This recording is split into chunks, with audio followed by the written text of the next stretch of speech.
Welcome to another edition of the Best Business Minds, where we interview business leaders and academics that write thought-provoking books. I'm Marc Kramer, a serial entrepreneur who consults with family businesses and entrepreneurs. And for the next year, I'll be teaching entrepreneurship from Vinh University in Hanoi, Vietnam. Today, please welcome Bryan Kuderna, author of What Should I Do with My Money? Bryan, welcome. Yeah, thank you for having me. I'm excited to be here. Well, I really enjoyed your book. As I said, I loved all the research that you did in your book, and I thought it was terrific. I'm also keeping in mind and asking the audience to keep in mind that there are questions, that some questions you may not be able to answer because of compliance issues. So I hope that everybody will understand that. Yep. Yeah, I'm sure we can handle that, best we can. Wonderful. So, Bryan, let's start off with, why did you become a financial planner? Yeah, it's funny because like growing up, it's never something I thought I would become. But long story short, when I was in college, I was in business. I had in high school, I had a football coach that he taught an entrepreneurship and a marketing class. And they were the only business classes we had, and they really kind of struck a chord. I knew that was more exciting to me than some of the other traditional subjects. So in college, I went into business school. Not to get on a whole sidebar, but I ended up interviewing with the DEA, the Drug Enforcement Agency. And they said, we don't want a marketing or a general business. We want someone in finance or accounting. So I immediately switched my major to finance. And then long story short, I ended up getting an internship with a independent wealth management firm. And I just love the ability to build your own practice and to help people and teach people every day. So that's what just kind of helped me gravitate towards this industry. Wonderful. And I'm glad that you did, especially as I read the book. Why did you write this book, and why did you select this title? Yeah, so it began as a sequel to my first book, which was called Millennial Millionaire. That came out in 2016 and was a bit of personal finance and also kind of memoir on being a financial advisor to young professionals. And everyone was like, "Oh, we need a second book. We need an updated version." And I'm such a fan of economics, so that's really what I wanted to put more emphasis on, is how economics kind of impacted every aspect of life. And so that was the genesis of the book. And then we fleshed it out with a lot of the current events, a lot of the kind of things going on in the world. And I was able to sign a contract with McGraw-Hill. They were awesome to work with. And when we were going through ideas for the title, oh, sorry, I saw it there. When we were going through ideas for the title, What Should I Do with My Money just seemed such like a perfect fit. And even though it doesn't maybe fit perfectly the content of the book, which is more kind of macro, it all comes back to that question everybody has of what to do with their money. And then it opens this can of worms into all these other issues in the world that we need to investigate. So that's kind of how it came about. How long did it take you to write that book? So it took about 2 years to come up with the full manuscript. And then I was working with a couple of literary agents and a couple of publishers that contacted me directly. Got a great offer from McGraw-Hill. They paired me up with a terrific editor who also did Chicken Soup for the Soul, if you remember those books. Oh, of And course. I worked with her, and we did a full edit for about another year. So I'd say from soup to nuts, it was about a 3-year project. Oh my gosh. Yeah. That's you put a lot of effort into it, and you can tell by reading the book for sure. Thank What percentage of people do you think have a solid understanding about money and can manage their own money? Oh man, that's I would answer that two ways. So who have a solid understanding about money, I guess it's all in kind of how you're grading that. Everything's relative. But as far as a full comprehensive understanding of money, I think that the percentage is on the lower side. But on the flip side, as far as those who could maybe manage their own money, I think that percentage can be higher.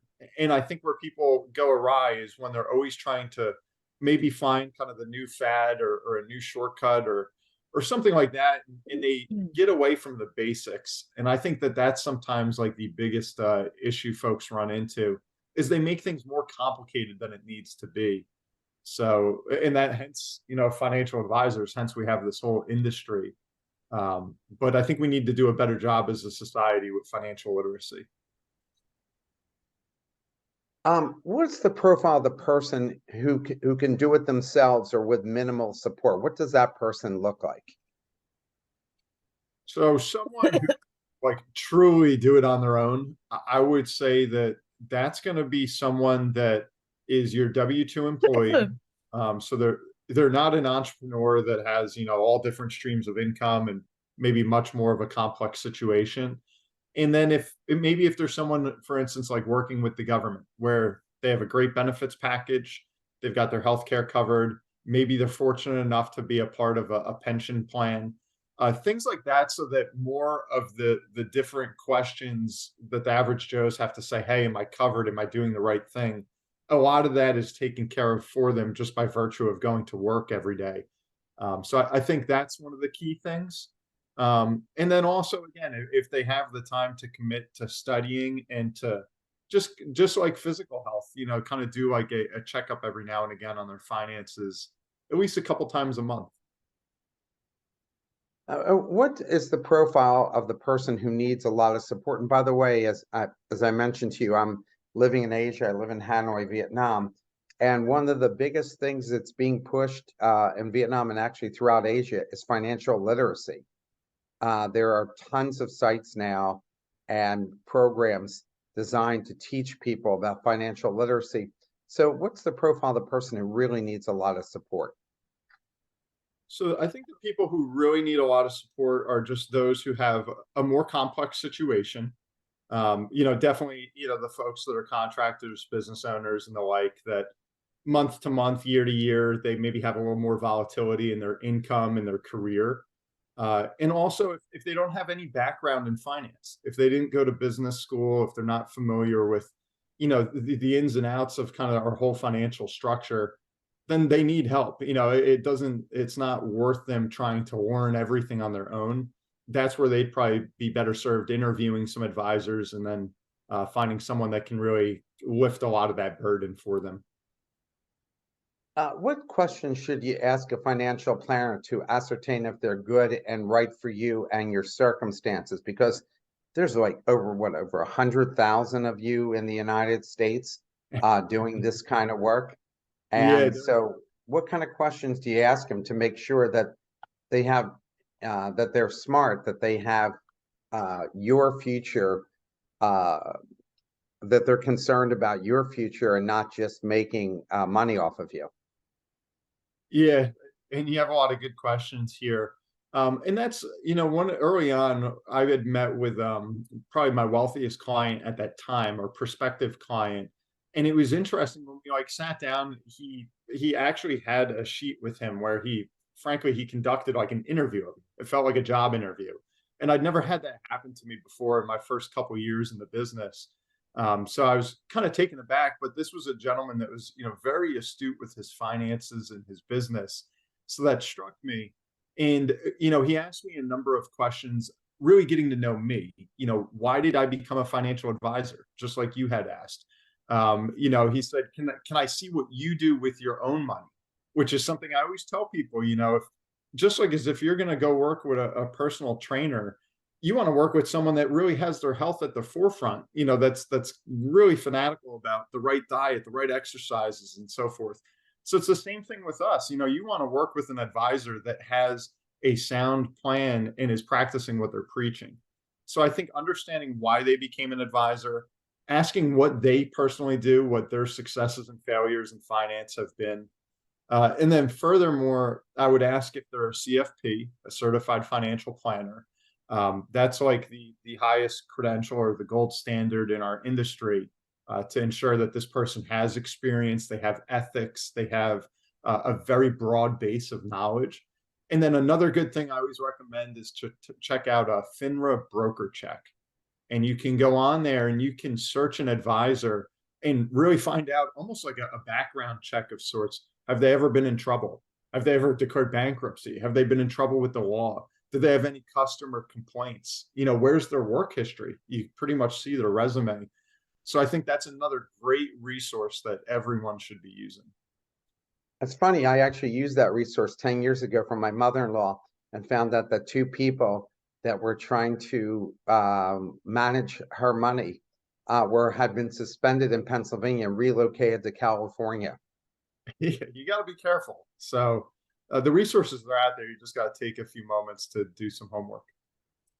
According to a national poll conducted by CNBC, less than 1% of Americans use financial planners, and 35% said they met a financial planner once. I've had one for 30 years. I still continue to do it, and I'm pretty knowledgeable about this. People have doctors, therapists, and mechanics. Why the hesitation of having someone manage their money? So I think there's probably a few answers to that question. The first one that comes to mind, because I saw this even personally growing up with my family and my parents, they never heard of using a financial advisor or getting a stockbroker. They always just thought, oh, that's for rich people. That's for the ultra wealthy, the millionaires out there. And while there's certainly a lot of us that cater to that, that's not a prerequisite. There's enough advisors out there for people of all walks of life, to say, hey, I want to get some help here. So I think number one, overcoming that stigma that I'm not ready. My money doesn't warrant professional help. That's nonsense. I think anyone, even myself, I'll give someone the time of day and give them pointers, even if I can't help them right here and now, but give them a roadmap to get to where they need to be, to where maybe then my firm would be of assistance. So I think overcoming the stigma that you need to be the millionaire to get help. A lot of people are intimidated by that. And then the other thing too is there's just so much noise out there in the media, in the news, and so forth that I think people just get overwhelmed, and then they think a financial advisor could be like a Bernie Madoff or some horror story that they heard of. While that does happen, I mean, and one rotten apple can kind of ruin the bunch. That's such a tiny fraction of the industry. So I think it's just overcoming some of the negative stigmas that are there. And then I think people can say, hey, it's good. It's a good piece of advice, that I can go get. You list the three building blocks of economics, and you write that understanding this is the only way to correctly manage your money. Can you explain that? Yeah, so in my book, when we introduce economics, kind of how it all works, these building blocks, I talk about production, consumption, and transfer of wealth. Very, very simple terms, but I think everyone needs to be familiar with them. And then that kind of leads right into, supply and demand of, just understanding if we ignore one of those three elements, then we're kind of being ignorant to the whole picture. If we're producing things that the public, does not want to consume, then we're wasting. If we're consuming things that aren't being produced enough, then we're going to run into shortages, and we run into issues with supply and demand. And then ultimately we're producing and consuming just to transfer wealth. That's what it all boils down to. And there's no free lunch. So that's where we start to see, is it a zero sum game, or are there winners on one side of the table versus the other? And so when I think we kind of just go back to basics and supply and demand, and then those tenets of production, consumption, and transfer of wealth, and just look at economics and simple, even microeconomics from that standpoint, I think it can be very helpful. What's the difference between price and cost? You talk about this in a book. What are you talking about here? Yep. Yeah. So ultimately, the price is defined as what you're going to pay for something, and typically we're talking in a monetary sense. I'll pay you $5 for those 5 widgets. We know exactly what the price is. It's listed. It's negotiable and agreed upon. The cost is a deeper term where it comprises price, but it's also looking at what is the value. All right. So for instance, if I'm a 10-year-old boy and I want my parents to spend $200 on Xbox, that might be worth the world to me. So the price is $200, but the cost is is worth it. Whereas, if I was told, hey, here's, an Xbox for $200, the price is the same, but I'd be like, I don't care at all. I don't want to play it. So the cost of $200 is way out of my league because it doesn't carry that value. So cost starts to get a lot deeper into some of the personal aspect, as you carry a negotiation or a transaction. And I think that's something that's often overlooked is we don't give enough credence to what someone else's value is. So we don't understand what the cost is on their side of the table. And then that introduces lost opportunity costs and a whole bunch of other things too. You write price is given and uncovering cost is what counts. What is that? Yeah, so that's kind of what I was just speaking of, and to kind of elaborate on it, we know what the price is. The price can just be listed, for whatever. The price of my book is $25. Okay, it is what it is. Whereas the cost is unique, to someone that could say, "Hey, I'm really interested in that, and I'm going to derive, a lifetime of education from reading it." Then that cost is nothing. That was the bargain of the century. But someone who's like, I don't care, and they just throw it on a shelf to never be looked at again, then that $25 was expensive. That was a big cost because they got nothing in return. And so it sounds very simplistic, but as we start to get into major macroeconomic issues, I think that's where we need to kind of spend more time really diving under the hood and just not looking at price, not just X's and O's, but what are some of the costs beyond that require a little more investigation. Can you talk about the acronym MICE and why this is important? Yeah, sure. So I know that's gotten a lot of attention from the intro in my book. And MICE, what that was is I actually read a book as a kid on the CIA, the Central Intelligence Agency. And they said that the way they teach their spies when they're training them to kind of go behind enemy lines is to find the mice. And that's money, ideology, compromise, and ego.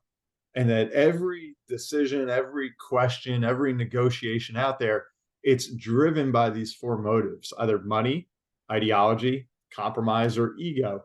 And so what I tried to do is, all these hot button issues that I talk about in the book, from entitlement reform, education, war, technology, environment, the green movement, how does MICE impact these? And I think that, if we can really start to recognize the influence that has, especially when we're negotiating with someone or we're trying to understand someone, it just gives us four very good vantage points to see what are those triggers. Why am I not getting what seems simple to them? Maybe I need to kind of step in their shoes and look through the lens of MICE. And I think it's just a really good way to ask the right questions. You write about the importance of financial literacy. When I was in sixth grade, my dad taught me about the stock market and I started investing in eighth grade. What age should you start children learning about investing? It's a good question. So, I don't think it's ever too young. Obviously, if they're 10 years old, you want to kind of keep things simple, dollars and cents. Uh, but I think it's something just to learn the value of a dollar is more important than anything. So if you're in middle school and you just are doing chores around the house and mom or dad is teaching, hey, you just earned $5 for doing the dishes. You can, go buy a stick of gum pretty much for nowadays with that $5. Or maybe you take some of it, put it in your piggy bank. Some of it you could go spend on a new pack of baseball cards or whatever it might be. And then, kind of come up with a little bit of a budget. And then from there, I think a lot of the high school curriculums that I've seen, they have programs now where the kids actually get to do investing like fake dollars, where they build their own portfolio of their favorite stocks or funds. And then throughout their semester, they'll track those and see who's winning, who's doing better or worse. And I think that's a great way just to get introduced to, hey, this is a place where we can make money, we can build wealth, but we can also lose money and understand the emotional aspect of that up and down. I think is very valuable. So I think, before you're an adult, you ought to have a good understanding of this. Maybe an intro, middle school, and then something more formal throughout high school. And then you want to kind of get your hands dirty. I don't want to go off on a tangent, but my first investment, I had worked, a lot of summer jobs, lifeguarding and doing things like that. And so I opened up a brokerage account. I had $500, and I was reading, researching, using all these screeners to find the right stock. And then once I actually put my money in there and had skin in the game, you just have such a new education. And so I think that that's great for young people to do that sooner than later. Yeah, I totally agree with you. And it makes them appreciate money more, but it also makes them more self-reliant as well. So it's a good thing to be. You wrote about entrepreneurs like Walt Disney and Henry Ford had a vision. In Walt Disney's case, it was about a swamp in Florida and what it could be. In Henry Ford, what the car could actually do in changing America's landscape.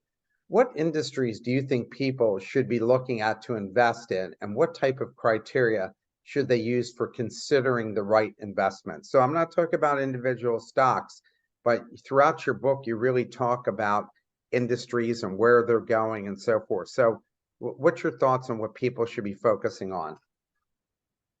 Yeah, so I think, the key thing is you always want to look for innovation. The world's always changing, and we have to be willing to keep up with it.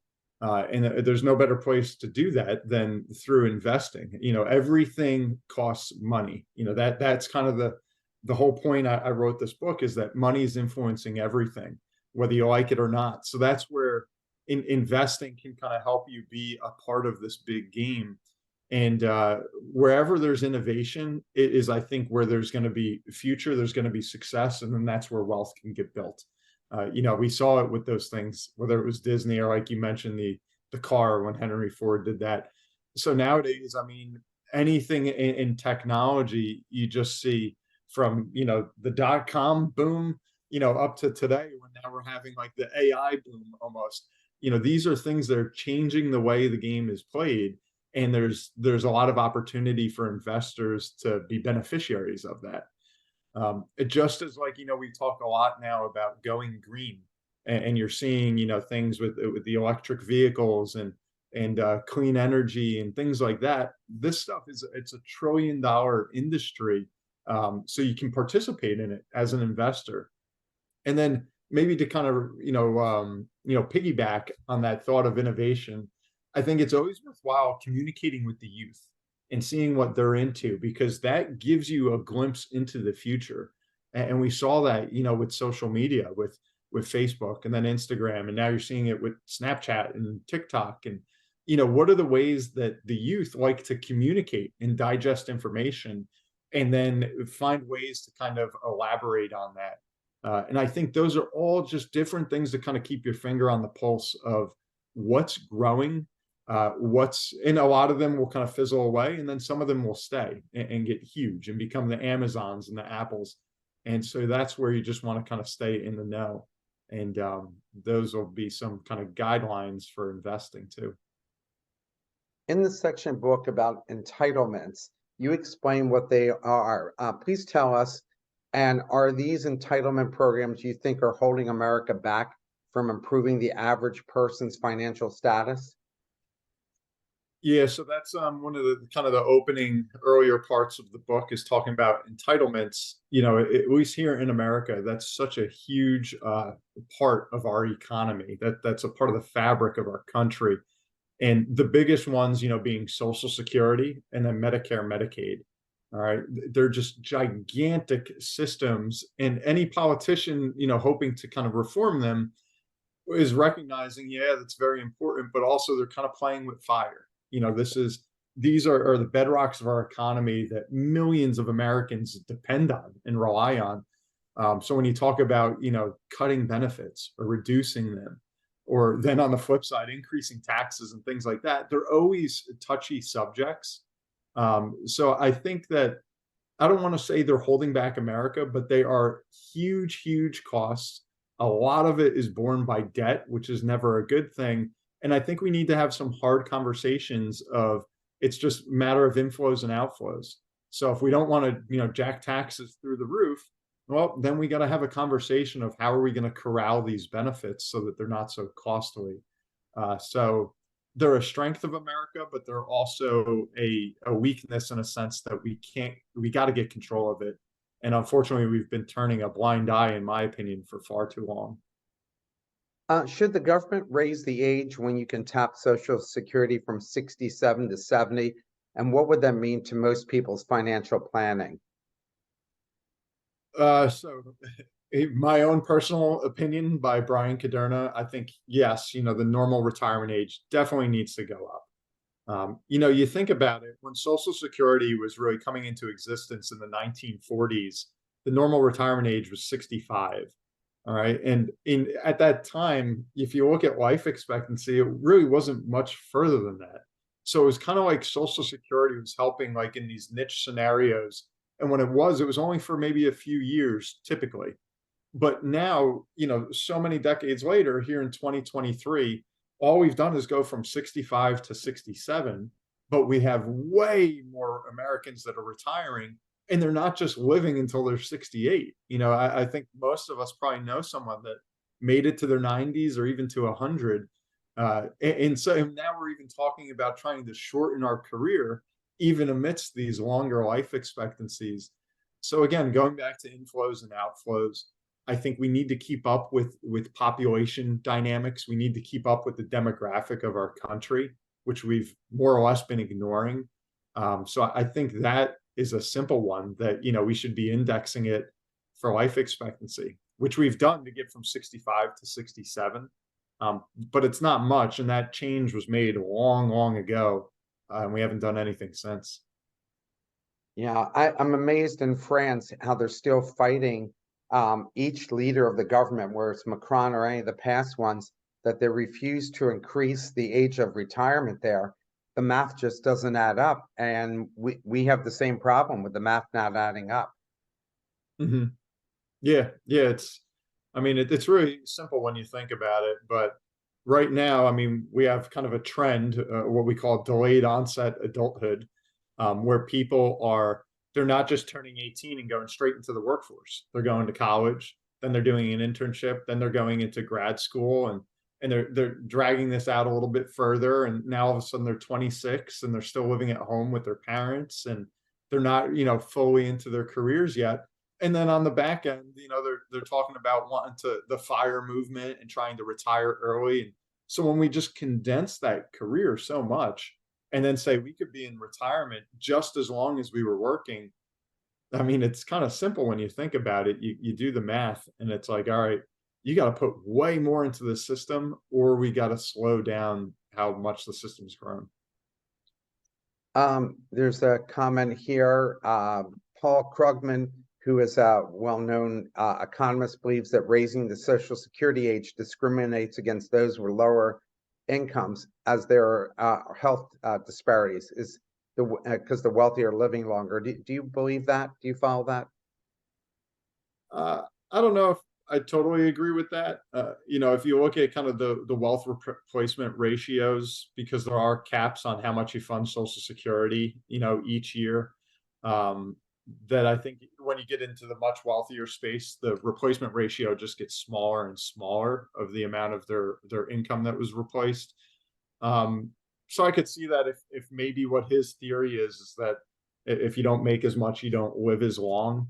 But I think that's kind of a symptom of a lot of other issues, rather than just to kind of look at Social Security, really affecting that so much. Very interesting in Asia. I've lost 14 pounds since I moved here 6 months ago, and there's no such thing as processed foods. Everything is fresh every day because I do the same exercise I do back in the States, but yet I've lost 14 pounds. I think maybe America would be healthier if we weren't eating so much processed foods, which you read about every day on doesn't matter what site you pick about that. So maybe there's something there that we should be thinking about. I'm Yeah. 62 when I'm entering the workforce from college in 1982, which I just can't even believe. There was a push by corporations to end defined benefit plans so they didn't have to secure pensions. Was this good for the country and world to essentially jettison this form of retirement savings and go with the 401k, or uh, would it make any sense to go back to defined benefit plan systems?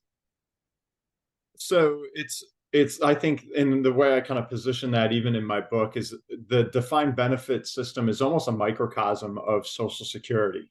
It was smaller, almost individual experiments of trying to generate, lifetime income for these retirees. And so just like you see all this strain on the Social Security system, that happened already to defined benefit pension plans. And that's why you saw so many private corporations said, we just can't afford this anymore. Like, we cannot hang up, our business because we're paying our retired workers, and that's what's going to bankrupt us. So that's where they said, all right, we're going to kind of take this burden or responsibility off ourselves and go into the defined contribution plans. And I often talk with clients about this all the time. Those ones that are in the older pension systems or grandfathered in there, it's like they have a golden ticket. They realize how lucky, how fortunate they are to be able to retire and have, maybe 2/3 of their income be continued indefinitely.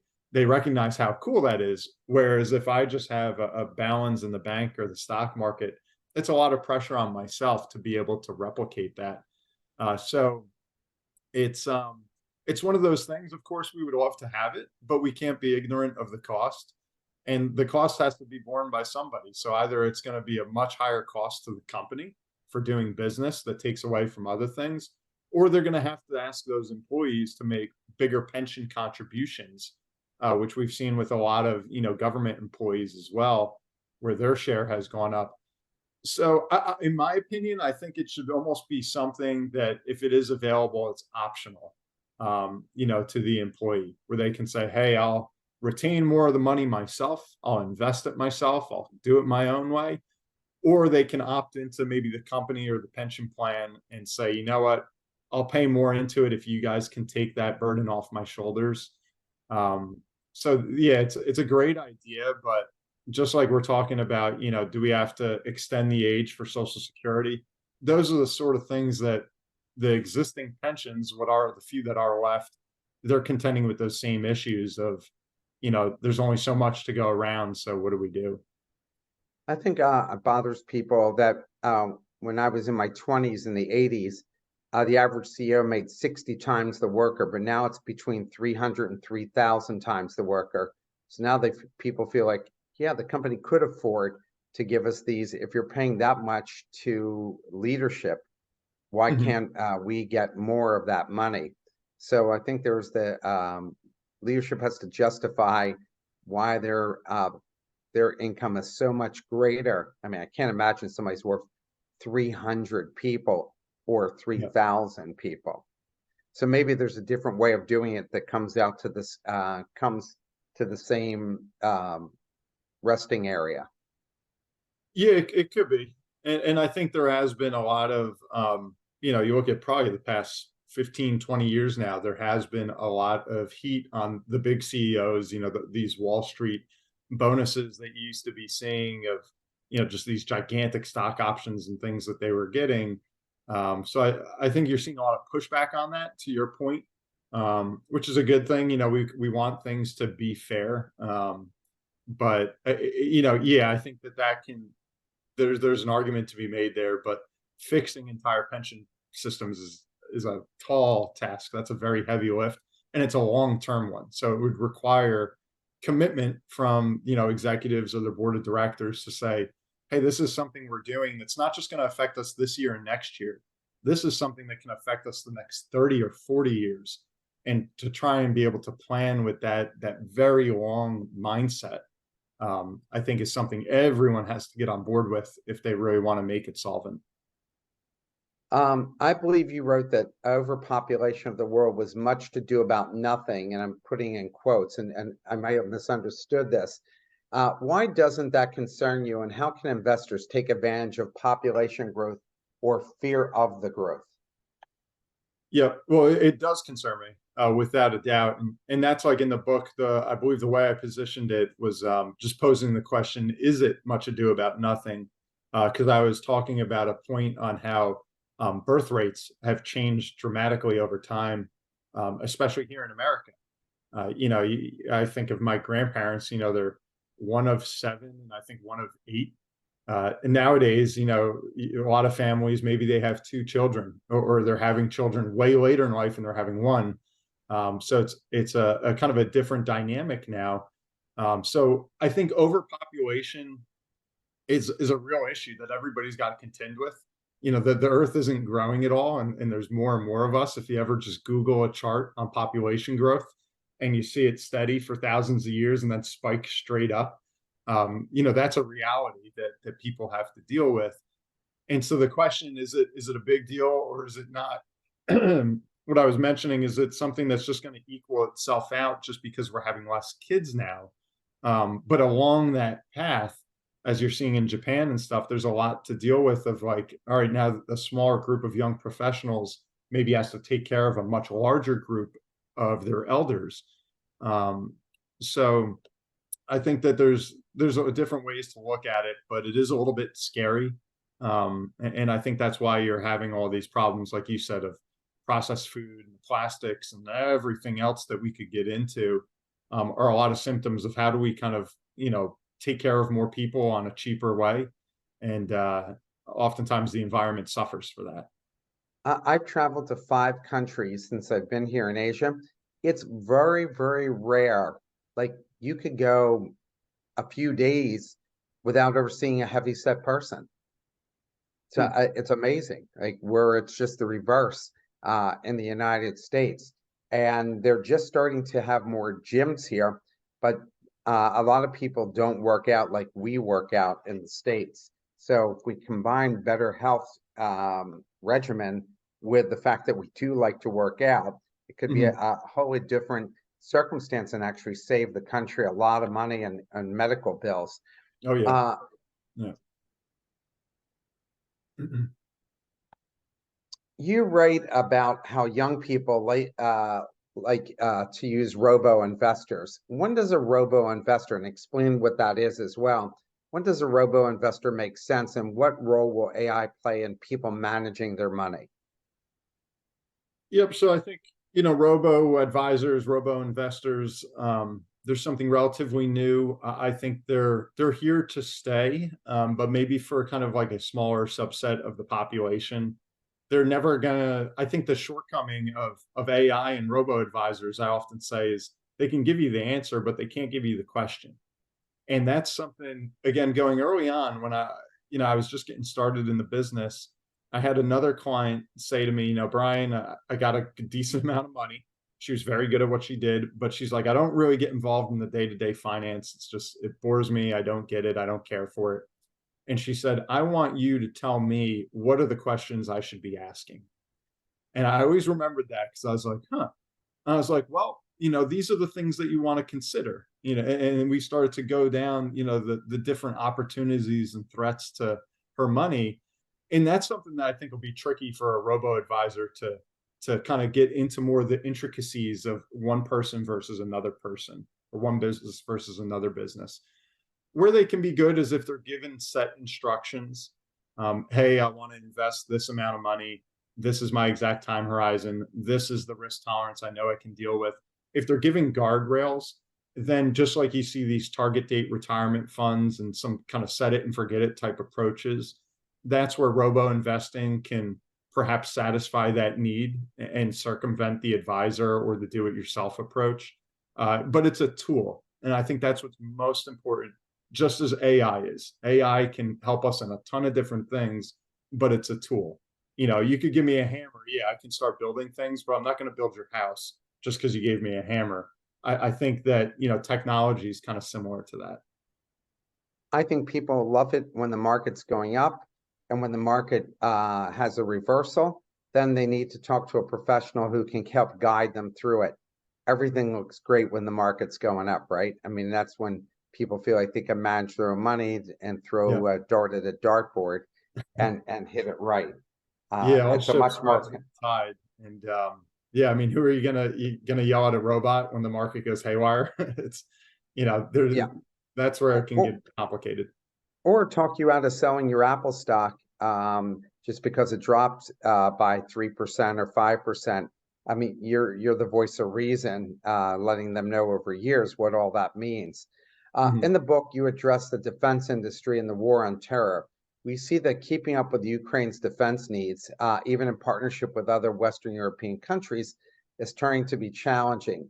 What should investors be thinking about when looking at the defense industry, and how are portfolios affected by the Chinese military buildup, both in terms of non-defense investments and the need to keep improving on our own weaponry in the US and our European partners?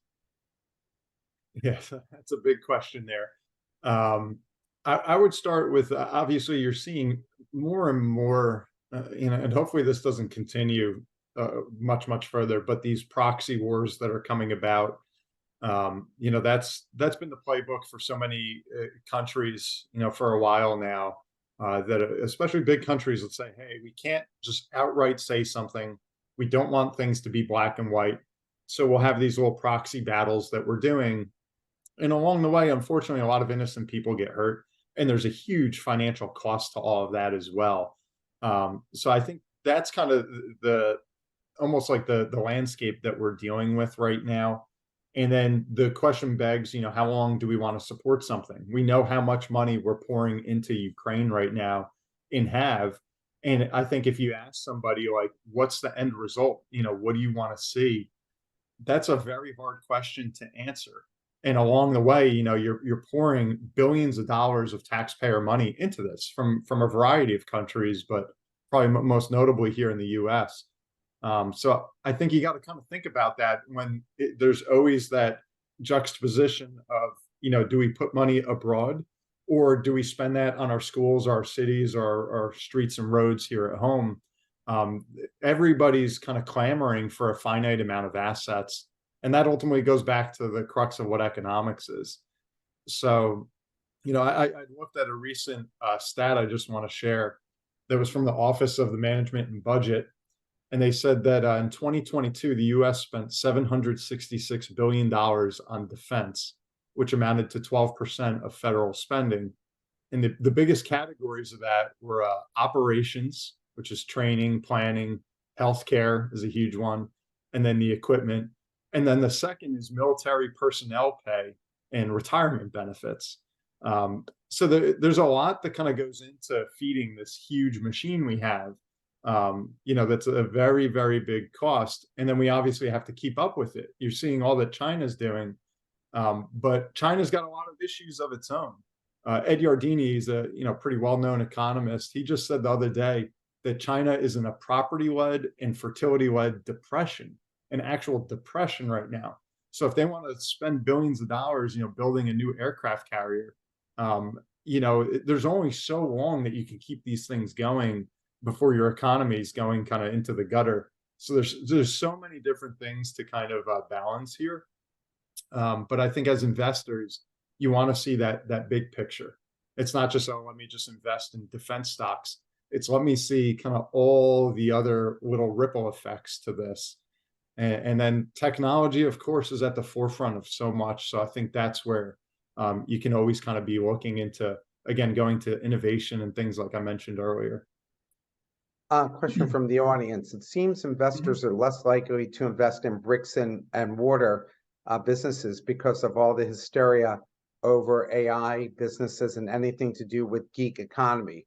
Very unlikely there'll be another Facebook or Uber or Airbnb. But if one is looking for investment in a traditional business, how can interest in investors be generated? I think, just like any entrepreneur needs to be able to make their case to potential investors or to their bank. When they draw up their business plan, they need to be able to show and prove value. And that can come in a billion different ways, whether it's, building full of rental properties, or if it's, some, manufacturing a new widget. It just needs to be able to fulfill a need. And I think that's kind of the biggest thing. Yeah, I mean, if we're talking about kind of all the stuff since the pandemic, that we're not just, going into the office every day of the week and we're working remotely and such. it has changed the landscape. But I think, you mentioned there may not be another Facebook or Uber or something. There's always going to be a new business that's better than the last one, and then there's going to be a new industry that gets created, and so it's just trying to kind of see what that could be. How do you advise your clients to think about economic sanctions and cybersecurity threats when mapping out an investment strategy? So that's, I mean, I would say regarding cybersecurity, I mean, there's a lot of investment potential in all of this, of course. I don't know if this is really the answer you're looking for, but we're just always kind of teaching people too and reminding them to be smart with what they're doing. As things as far as kind of protecting their identity and using two-factor authentication and changing their passwords, a lot of the basics that a lot of people kind of get caught up on. So there's a ton that we do in our back office does to protect, client data and things like that. So that's maybe on some of kind of the cybersecurity issues. And then as far as like economic sanctions and things like that, that's just kind of keeping your finger on the pulse, I guess, of what's going on in the world. And again, what are those effects, 5 steps down the road that having a sanction is going to be? Of course, our countries need to do what's in their best interest to create leverage and to have some control. But then, whether it be oil or usually it's involving some commodity or steel from China, then again, there's a ripple effect. Fortunately, our economy is pretty, light on their feet and quick to adapt. And so there might be that initial shock based on whatever that sanction is. But traditionally, then we kind of find a way to adapt and then get back to kind of, cruise control. We have a question from the audience. What bucket area, US stock market, bond market, international investment, real estate, and in what percentage, adding up to 100%, would you invest for a person who is 67 with 2 million to invest? Yep. So this is one of the ones kind of that I got to be just careful of for compliance as far as giving any recommendation. Understood. What I would lead in with the footnote I would kind of put there is the time horizon we're talking about with the money, what their budget's like, how much of that money they're going to want to be accessing and when, and then also their risk tolerance. Are they someone that can say, hey, I'll put my money there and I'm not going to look at it? Or are they going to put their money there and every morning they wake up, they're going to look at the value? And I think some of those just kind of habits are going to dictate what can make it a comfortable situation for them. And with the bond market, a lot of people, they used to always say, hey, we'll do this risk tolerance questionnaire, 1 to 10, one's very conservative, 10 very aggressive. Okay, you come back a 3. You say, I hate to lose money. I want to be super conservative. And so knee-jerk reaction, going back to like the robo advisors and stuff, it'd say, okay, if you're a 3, then we'll do a 30-70 portfolio. We'll have 30% in equities, 70% in fixed income. Well, guess how fixed income fared, in 2022 when rates went through the roof. It had its worst year on record. And so I think that's where you need to kind of dive under the hood a little bit. And, I think that was an eye opener for a lot of folks that said, what's so fixed about my fixed income when it just went down 12% in a year? I thought it wasn't going to lose money for me. So that's where, as you start to kind of break that pie down, I would just put, again, some basic cliff notes. Diversification is key. Kind of know what it is that you're owning and know your time horizon. I often say if you're investing for less than 3 years, you're not investing, you're just gambling. Because we don't know what's going to happen in the world in that small one cycle of 3 years. And so if we're not in control of our money and we need to liquidate some of that, then it's a roll of the dice if it's a good time or a bad time. And so what I'll do, I'll kind of elaborate on that, is usually we'll bucket our money for retirees, where we'll have what I like to call the go-go years, the slow-go years, and then the no-go years. And so if I got this big pie of money, we'll kind of break it off into sections of, this is what we're going to use over the next few years as you want to travel the world. Then this is maybe 5-10 year money for when we kind of slow down. And then we have some down the road money, for whether it be estate planning or long-term care.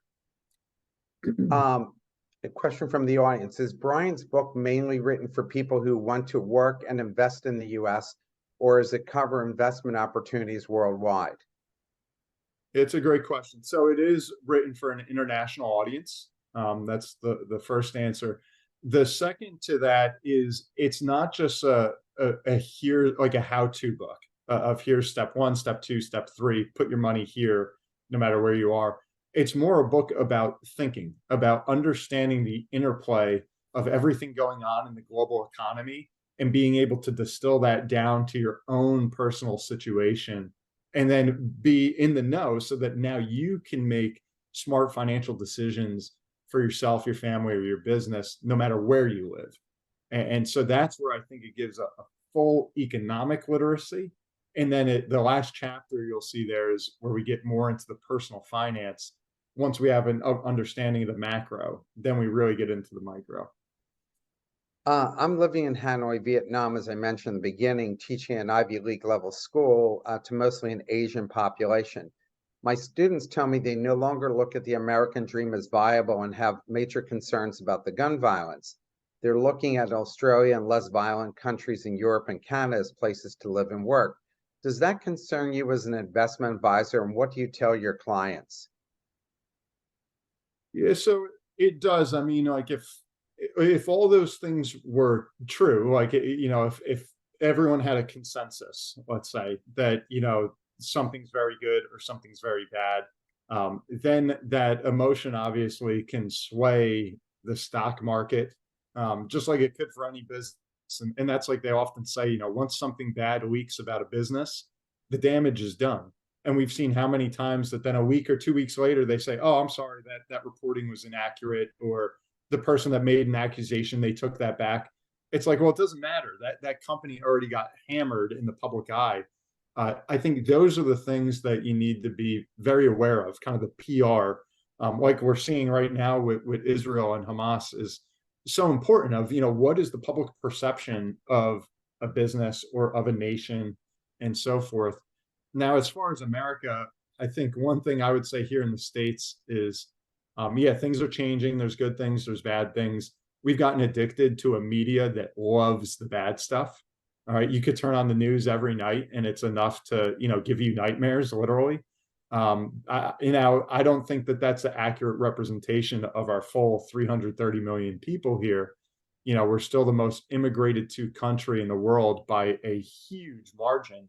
And if you look at the top 10 companies in the world, for instance, guess what? 9 out of the 10 are right here in America. So I think you have things like that that will continue to be attractors that work for America, just as an example. And those are the things you want to kind of keep in mind. You want to invest where people are going, where money is going. You don't want to go to the party where there's nobody there. So I think you want to look at your investment kind of that way too. You have a section of the book on religion. What do the various religions say about earning and managing money, and is their advice good and practical in 2023? Uh, I would say, by and large, yes. Most, yeah, I'm Christian, full disclosure.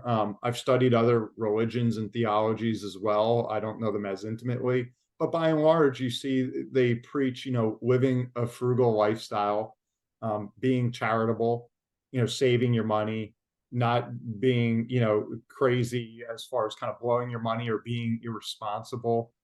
So much is about moderation. So you see a lot of these commonalities, and those are just classic teachings that we would tell our kids. So I think in that respect, like, yeah, a lot of the major religions out there, they do provide a little bit of a good financial guideline of how to live a smart, balanced lifestyle and, kind of respect your earnings, and work hard and keep that money. So yeah, is it going to get into the nitty gritty of crypto? Of course not. But are they going to give you some good tenets to follow and practical habits? Yeah, I think they're still very valuable. Please talk about theological economics and that 22% of the world's 190 plus countries have an official religion. Why is this important to know, and how does that impact one's financial planning? Yeah, so this goes back, for instance, to when I talked about the opening of the book with mice, money, ideology, compromise, and ego. I think this is where ideology kind of comes to the forefront of, what is that person, that organization, or that government's North Star? What is it that really influences them or guides the rest of their thinking? And for so many folks, that's religion, that might be at their core. And so then when you take it to a national perspective, you have a lot of countries that don't really have any religion they affiliate with. You have some countries that say we're religiously free, and that's their pledge, is to be completely open.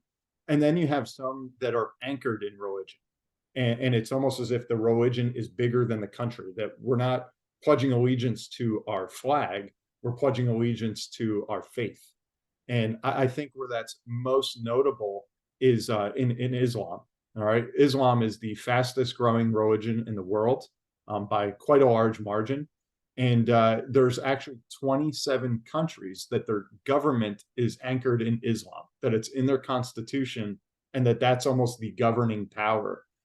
So when you have that combined faith, one could make the argument of those 27 countries that they're not just saluting their flag or their neighbors, but they're all together, those 27 countries that have a common belief that supersedes all of that.